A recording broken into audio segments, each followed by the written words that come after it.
Hello! So today I am on a mission to make the ultimate birthday cake, and I believe I have made this cake before. It is a chocolate fudge mousse cake with a sour cream and caramelized white chocolate buttercream with lots of chocolate to decorate. And I made this about 3 years ago. It was incredible. I want to make it again, but I didn't write down the recipe last time. So I'm going to try and make it again today. And if it all works, then I'll put the recipe up on my website, which is linked in the description. And I really hope it works because it's actually for a birthday. So let's get cracking. First step is the cake, which I'm actually pretty sure I'll be able to recreate because it was the fudge cake from the cookbook of the Great British Bake Off Best Bakes, or can't remember what it's called exactly. I'll put it in the description. But it's their chocolate fudge cake, except I've made some amends. First big change to level it up is I'm using Lindt milk chocolate, extra indulgent and luxurious. And instead of using butter, I use vegetable oil to lighten up the cake because although I like the intensity of chocolate flavor in a fudge cake, I don't like the dense texture. Final change is instead of adding the eggs in as is, like a classic sponge, which is what the recipe calls for, I separate them and I whisk the whites because that adds the moussiness and that lovely light texture. So let's go. So we start off by breaking up our chocolate, and it already smells so good.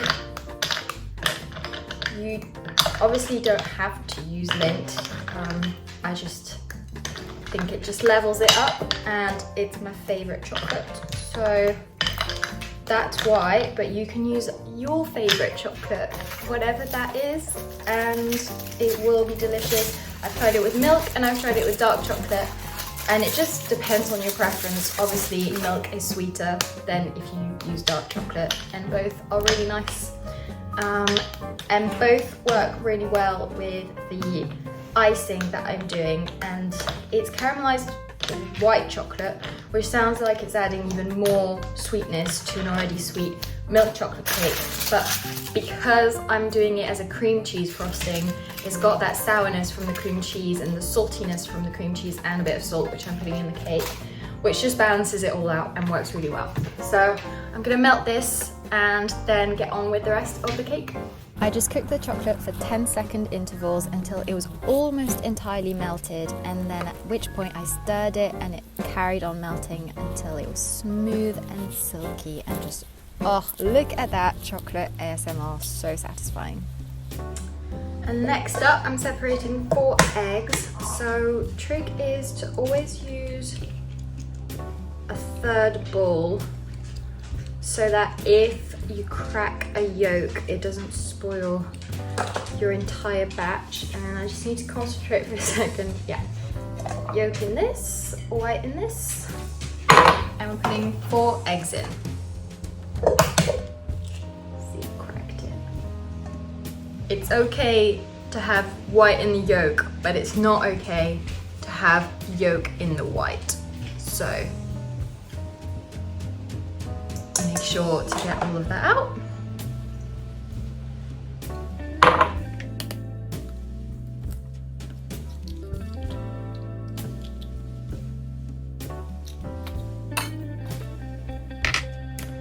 And now we're going to set our whites to the side for a bit while we work on the cake batter. So I've got my yolks in here. I'm going to add the sugar. Now I can't remember if this is correct, but I've added a bit less sugar than the recipe says because I'm using milk chocolate. And I'm going to keep about 2 tablespoons back for when I whisk my egg whites later, because that will help firm up the egg whites. Someone wants dinner. So I've got my yolks and my sugar, and now I'm going to whisk this until they whiten and they double in size-ish. Basically until I get tired. Now the next step is to add the melted chocolate into the egg yolk and sugar mix, and at this point the chocolate has cooled down slightly, which is also important. And then I've swapped out the butter in the recipe for some vegetable oil, which I'm gonna add in now, and then mix that in until combined. Butter is solid at room temperature, whereas vegetable oil is liquid at room temperature, and that translates into the cake.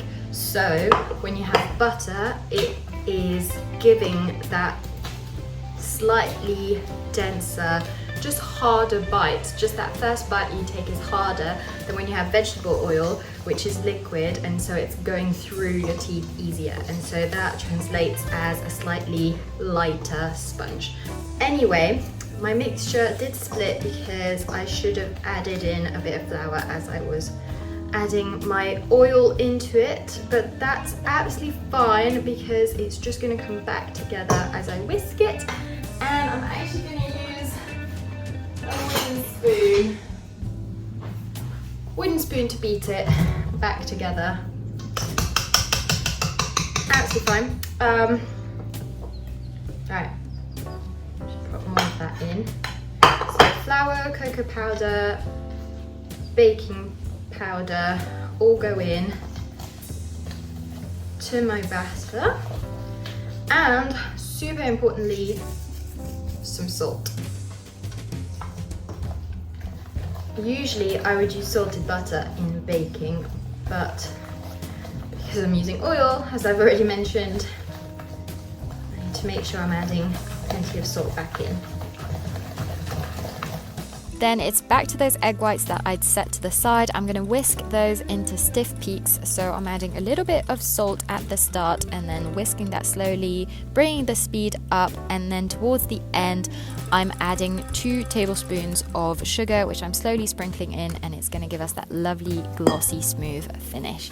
And then at this point, I add a bit that I whisk into my cake batter just to loosen it up, and once that's done, then I'm ready to fold in the egg whites in 2 batches and do that nice and slowly so that I don't get rid of too many air bubbles, and I'm gonna have a lovely airy cake batter, hopefully.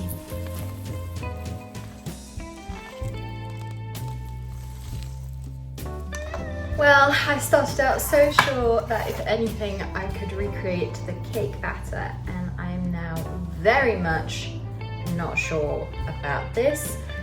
But then again, I can't remember what the batter looked like last time I made it, and I'm certain that this is what I did last time, so let's just see, shall we? We'll bake them and hope for the best. It's very strange. It's like well, I think the fats have split in both the melted chocolate and the oil. I think that's what's happened. Let's see what kind of cake we get. It smells amazing, so you know. Come along for the adventure. Let's bake them. Now I've poured the batter into some lined cake tins. I'm just leveling out the top and then putting them in an oven at 180 degrees for 25 minutes or until a toothpick comes out clean. Now it's back onto some chocolate ASMR as I prepare the icing, and I've melted in the same way some caramelized white chocolate, and now I'm gonna stir that through some cream cheese to get a really silky, creamy, sour, salty caramelized icing. Now the icing was the bit that I was actually worried about recreating because I can't remember what I did last time and whether I added icing sugar or not. So we're going to taste it and see if it could use a bit of sugar or if it's already too sweet. Okay, I think it can definitely use some icing sugar. So we're going to prop a bit in and see how much we can put in without it becoming too sweet to stiffen up the texture. I think it should solidify anyway in the fridge overnight because the melted chocolate will solidify again, so it should become thicker anyway. but let's see what it's like with a bit more sugar in it.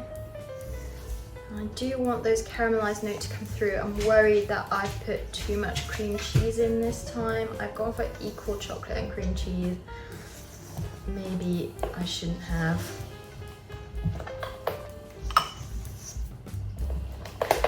So I'm going to put it in the fridge overnight, like I mentioned, and hopefully it'll go a bit ganache, and then I think I'll then try to whip it into like a whipped ganache type thing. So just folding the icing sugar in. It's so silky and caramelly. Right. Taste it. Okay. That tastes really nice. Might add a tiny bit of salt. Can't resist. And yeah. Check on the cakes.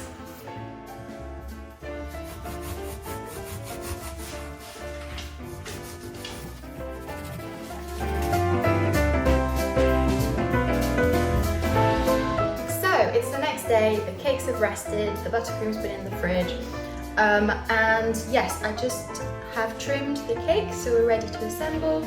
It's really nice. It's more like a brownie than a cake, which I've got nothing against. So, I whipped the buttercream, don't bother, that was pointless. And yes, all that's left to do is to put them together, top them with some chocolate bits and decorate, and then we'll be good to go.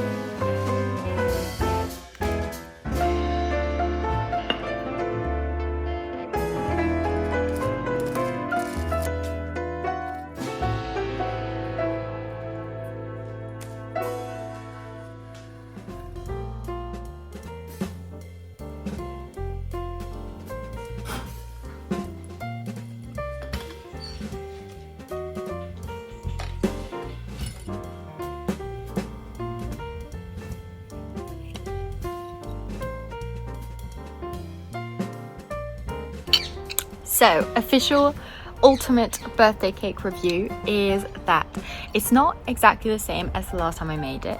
The cake is a lot more like a brownie. It's got a really nice chew and it's got a lovely chocolate flavour, and it's quite dense but not like claggy. It's really nice and fudgy. It's very fudgy. It's definitely a chocolate fudge cake. For some reason the last time I made it, I'm sure it was bouncier and a lighter texture, and I'm sure I didn't do anything differently, but when I look at what I did, it makes sense that it's like a brownie. So not sure what happened there, but cake's really nice.